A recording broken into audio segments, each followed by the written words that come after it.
Hello and welcome to the course on the fundamental principles of object-oriented design with C#. My name is Zoran and in this course you will learn to design software, not only write code. But why would you want to learn the fundamentals in the time of generative AI? The tools are already writing most of our code, aren't they? They are, but that is not all we do.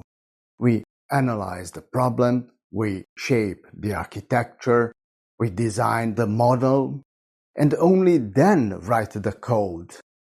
It is the last step, the smallest one, and the only one where generative AI tools are at par with expert programmers. On everything before it, today's tools are no match for a human expert.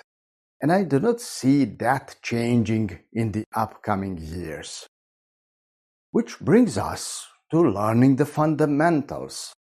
In this course, we start from an empty solution and build a project by applying every possible principle of object-oriented design that will come along the way.